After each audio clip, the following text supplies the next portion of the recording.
Hi guys, and welcome back to my channel. 2 years ago today, I had vertical sleeve gastrectomy, which is a weight loss surgery. I had the surgery on October 20th, 2016 in Morristown, New Jersey at Morristown Medical Center. I'm 5'8". My high weight day of surgery was 265. As of today, I am 182.9, so that is 82.1 pounds down since surgery. Let me give you a little recap of the year here, if I will. So a year ago, I was 169. So in this year, I've gained 13 pounds. I did reach my goal weight of 165 in December of 2017, so 10 months ago. In the last 10 months, I have gained 13 pounds, but I have also trained for and completed a half Ironman, and I feel fantastic. So in December of 2017, I reached my goal weight. Then for the next 3 months, I gained like 4 pounds each month, more or less. And then in the 7 months after that, I have maintained my weight, roughly in the like 180 to 185 neighborhood. I feel fantastic. I don't think I will ever be the sort of person who doesn't worry about their weight. And yes, I want to get back to 165. But I feel really well prepared to do that. The VSG has been a really, really fantastic tool, aid, in helping my weight loss. However, I very much still feel like I have to watch what I eat, and I think it's good to exercise regularly, and I think that will always be the case. Let me cover a few basics before I get into things. People always ask me about hair loss. Yes, from months 4 to 6 post-op, I did experience hair loss. My hair is really thick, and so my whole life I've lost a lot of hair every single time I shower, but from like months 4 to 6 post-op, I was losing more. But then it went away. I don't think taking any kind of biotin or anything special is really necessary, and in fact, I don't think you can prevent it, nor should you want to prevent it. It's really just a delayed symptom of lowering your protein immediately post-surgery. In fact, I'm going to link a video below that my friend Lauren from Chemistry Queen made about hair loss post-VSG, and it explains it perfectly. So go watch that video below if you have questions about hair loss. I also always get asked about loose skin. Yes, I have loose skin, mostly in my arms and in my lower belly. That's where I carried all my weight, and when I lost weight, that's where my loose skin is. So my arms are saggy, my lower belly is kind of saggy, but I'm okay with that. Am I thinking about plastics? No, not really. Yes, my loose skin bothers me, but plastic surgery is expensive, and I have other priorities right now, and my loose skin is not causing any kind of problems. I'm not having any skin irritation or rashes or anything like that. It just is annoying, that's all. But I can live with it, and maybe one day in the distant future I'll think about plastics, but not anytime soon. I still make water a priority every single day. I get at least 72 ounces in, and I still take my vitamins every single day without fail. Those are like, I don't even think about them anymore. It's not like something I have to do. It's just part of my normal life. There are no foods that I can't tolerate post-VSG. However, I do choose to eat very low carb and pretty high fat. So I'm following a ketogenic diet. I find it very easy. I feel like keto has liberated me from like the diet mentality. I no longer have to think about like good foods, bad foods, and macros and things. I've done it for so long at this point that it really comes natural to me, and it has like freed me from feeling like I'm dieting, because I can eat delicious food 100% of the time and know that I'm fueling my body properly in a healthy way, and it's fantastic. It really works for me. It's not for everybody, perhaps, but for me, it works out really well. So I will definitely keep posting on this channel even though my weight isn't changing much. I feel like my health is more than my weight, and my weight is more than the number on the scale, if that makes sense. I feel like I'm the sort of person who will always be thinking about what I'm eating and what I weigh, but that's just part of life. That's just part of who I am, and it's hard to separate that one segment out of my life. You know, some people say that they don't even think about their weight anymore post weight loss surgery, but I do. So this is always going to be a thing for me, and if you will stick with me, I will definitely plan to continue making videos on this channel and posting at least once a week. That won't change. One of the things I am most grateful for is that I have finally made the correlation between the way I feel physically and mentally and the foods I eat. So before surgery, I knew I loved eating delicious foods, right? I'm a total foodie.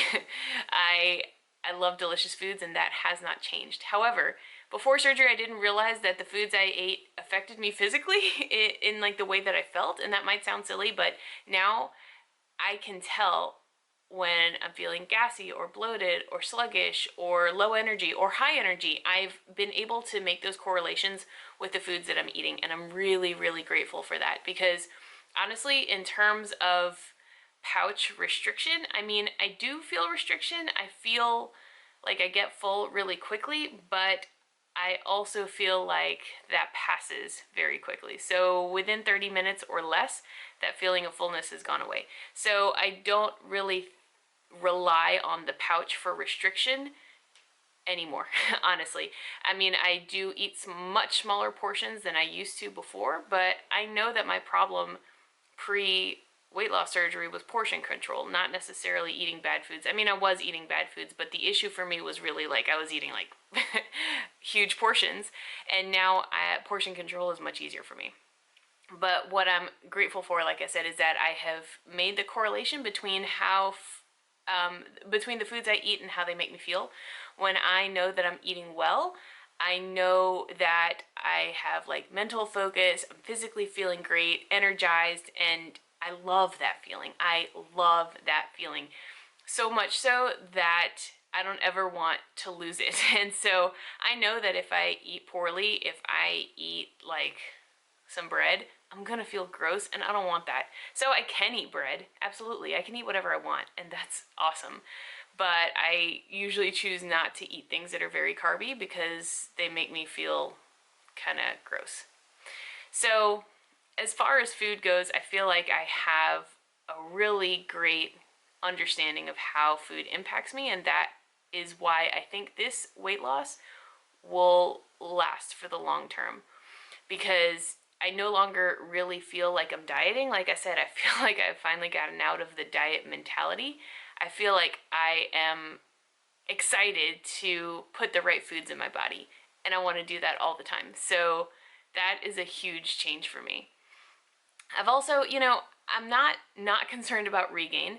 So I've definitely seen some people regain a lot. And the thing is this surgery it only affects your body for a short amount of time, maybe 6 months to a year, where you feel like you physically can't eat anymore. But at this point, I feel like I can eat normal portions like normal people given enough time.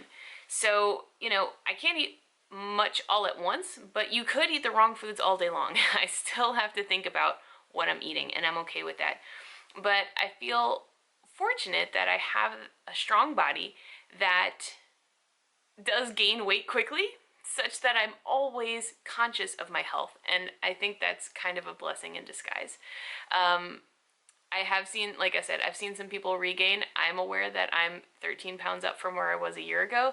It doesn't sound like a lot, especially when I was bigger. Like swings of 10 to 20 pounds were kind of not a big deal.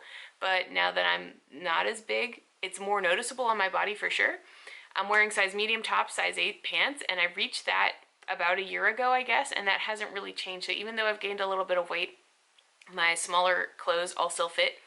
However, I do notice like in my face and in my belly, I'm a little bit fuller than I was when I was at my lowest weight. Having said that, I'm aware of my weight and I'm gonna keep working on losing weight, but I'm not like panicked about it because it hasn't been like a steady increase. It hasn't been like I'm head in the sand and not paying attention to it. Like I said, I kind of only gained for about 3 months or so, and then I've maintained my weight for a long time. So I trained for an Ironman this year, you guys. This was like an incredible accomplishment for me. I did a half marathon training plan, then went back to like normal exercising for a couple months, and then I did full on Ironman training from June through September, and at the end of September I completed a half Ironman. So that was really incredible. That is what I spent the year on. It feels like I effectively spent the entire year working on that, and that was a really great goal for me to accomplish. Physically, I just feel so strong, and mentally, I've come to a place where there's very little I feel like I can't do, and that might sound naive, but realistically, I think with the right amount of like training and planning, you can accomplish the things that you want to accomplish. So I'm not saying like, oh, just set your mind to it and you can do whatever you want overnight. But if you do set your goals in a realistic timeline, and this could be fitness or non-fitness, you know, business, career-wise, whatever it is, and you chip away at it for a long time, you can get there. And as much as I had heard that before and I kind of halfway believed it or whatever, not until this year. I mean, before I started training for this Ironman, I thought it was impossible. I thought I might not finish. I thought I might physically, literally die. And then I trained for 4 months, 6 days a week, 2 to 3 hours a day, and it got easier. At the beginning it was hard, but then it got easier. And then race day came and it wasn't that bad. And the very next day I felt like I could have done it again. And knowing that you've done something of that level of difficulty is really powerful, because if you want to do something even harder, you just remember, oh, I've already accomplished this thing. I only have to do a little bit more. And this was a mindset I tried to keep a lot while I was doing my running training, especially because the swimming and the biking was a lot of fun for me, but the running was difficult. You know, on days when I had to run 10 miles, I would think like, okay, I've done 8 miles many, many times. I just have to do 2 more, and 2's not that bad. And just keeping that same kind of mindset of like, I've already done 80 or 90% of the work. I only have to do a little bit more every time, and then incrementally you increase your progress.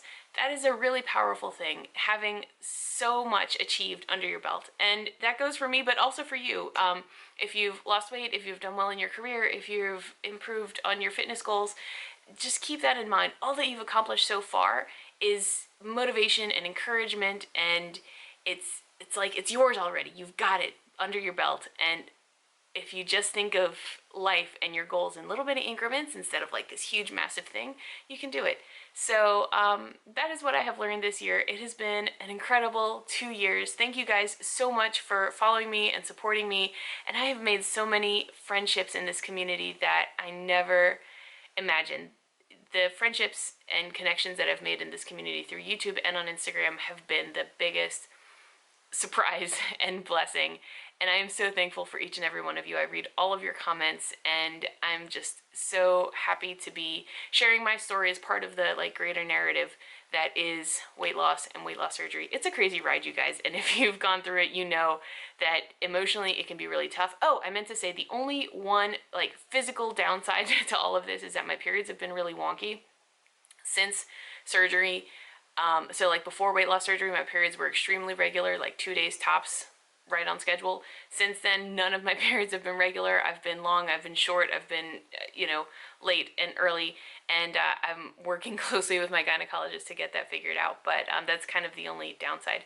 But anyway, what I was getting at is that this whole thing is just like a really crazy journey, and it's hard to explain that to someone who hasn't gone through it, even people that you're really close with. Obviously I talk with my husband every day, and even though he is there for me and he's totally with me, he doesn't like fully understand the way you guys do, I think, sometimes. So I'm just so grateful to have you guys to talk to and to share in your journeys as well.